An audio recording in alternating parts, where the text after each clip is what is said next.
आज हम उत्तर प्रदेश के उन अनमोल खजानों की कहानी समझेंगे जो अक्सर हमारी नज़रों से छिपे रहते हैं। ये कहानी है प्रदेश की 10 रामसर साइट्स की। देखिए, उत्तर प्रदेश का नाम सुनते ही हमारे जहन में क्या आता है?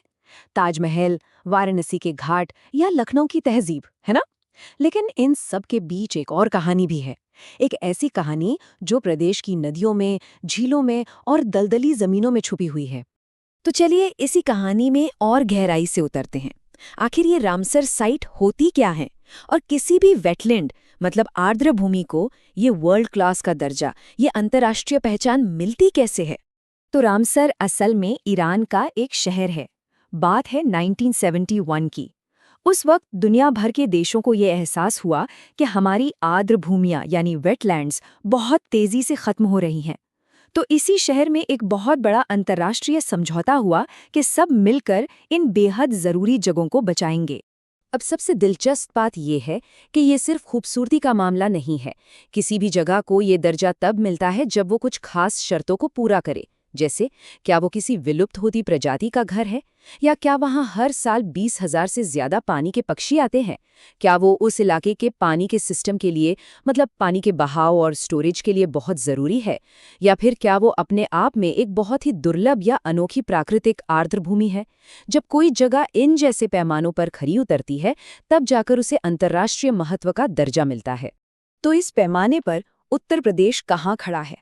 चलिए प्रदेश की पहली रामसर साइट की कहानी से ही इस सफर की शुरुआत करते हैं। उत्तर प्रदेश में कुल 10 रामसर साइट्स हैं। जी हाँ, पूरे 10। और इस संख्या के साथ हम पूरे भारत में दूसरे नंबर पर हैं। सबसे ज्यादा साइट्स तमिलनाडु में हैं। उत्तर प्रदेश की ये 10 साइट्स हैं। ऊपरी गंगा नदी, सरसई नावर, समान, सांडी, हैदरपुर, बखीरा और इनके साथ साथ नवाबगंज, पार्वती आर्गा, समसपुर और आगरा का सूर सरोवर भी शामिल हैं। ये सब मिलकर हमारे प्रदेश की बायोडायवर्सिटी का एक बहुत बड़ा सबूत हैं। तो ये कहानी शुरू कहाँ से हुई? दिलचस्प बात यह है कि इसकी शुरुआत किसी शांत झील से नहीं, बल्कि प्रदेश की जीवन रेखा गंगा नदी से हुई। साल 2005 में ब्रज घाट से लेकर नरौरा तक के हिस्से को प्रदेश की पहली रामसर साइट घोषित किया गया।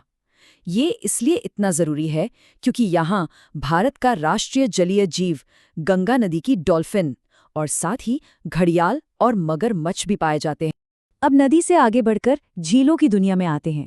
यहाँ कुछ साइट्स ऐसी हैं जो मिलकर हमारे राजकीय पक्षी सारस के लिए एक सुरक्षित कॉरिडोर बनाती हैं। ये सिर्फ अलग-अलग जगहें नहीं हैं, बल्कि एक पूरा नेटवर्क है।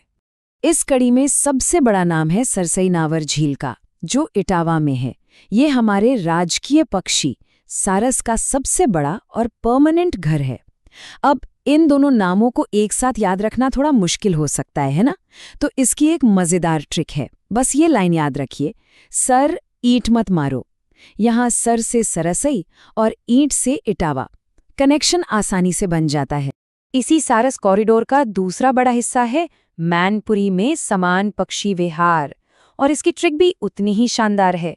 सोचिए, समाज में सबको समान अधिकार देना ही मेन बात है। समान से समान पक्षी विहार और मेन से मैनपुरी। और इस कॉरिडोर की तीसरी और आखिरी कड़ी है हरदोई में सांडी पक्षी विहार। इसकी ट्रिक तो सबसे आसान है क्योंकि नाम में ही एक लय है, सांडी हरदोई। इसका एक पुराना नाम दहर झील भी था।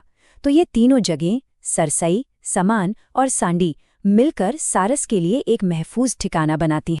अब तक हमने ज्यादातर कुदरती तौर पर बनी आर्द्र भूमियों की ही बात की है, लेकिन अब हम कहानी के उस हिस्से में पहुंच रहे हैं जहां इंसान का दखल एक बिल्कुल ही अनोखी और कह सकते हैं एक हैरान कर देने वाली भूमिका निभाता है। क्या कोई मानव निर्मित प्रोजेक्ट, कोई मैन मेड प्रोजेक्ट एक विश्वस्तरीय प्राकृतिक खजाना बन सकता है? इसका जवाब है हाँ, और इसका सबसे बड़ा उदाहरण है हैदरपुर वेटलैंड, जो मुजफ्फरनगर और बिजनौर की सीमा पर है। ये कोई प्राकृतिक झील नहीं है। इसका जन्म 1984 में मध्य गंगा बैराज के बनने से हुआ था, और यही बात इसे सबसे खास बनाती है। सोचिए, जब बैराज बना तो एक बड़े इलाके में पानी जमा हो गया, और फिर धीरे धीरे प्रकृति ने उसे अपना लिया। आज ये एक पूरा इकोसिस्टम है। ये एक तरह से एक्सीडेंटल इकोसिस्टम है जो साबित करता है कि इंसानी विकास के प्रोजेक्ट्स भी कभी-कभी पर्यावरण के लिए वरदान बन सकते हैं। तो हमने गंगा नदी से लेकर एक मानव निर्मित अजूबे तक का सफर तय कर लिया है। अब इस पूरी कहानी से भविष्य के लिए 4 सबसे जरूरी बातें समझते हैं और इसकी शुरुआत होती है हमारी लिस्ट की सबसे नई कड़ी से। हमारी लिस्ट की 10वीं और सबसे नई कड़ी है बखीरा वाइल्ड लाइफ सेंचुरी, जो संत कबीर नगर जिले में है। इसे 2022 में ये दर्जा मिला।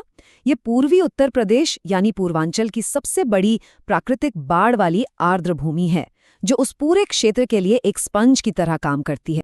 तो इस पूरे सफर से 4 बातें एकदम साफ हो जाती हैं। पहली, कि उत्तर प्रदेश की रामसर कहानी एक नदी से शुरू हुई, किसी झील से नहीं। दूसरी, सबसे नई साइट बखीरा पूर्वांचल के लिए एक जीवन रक्षक प्रणाली की तरह है।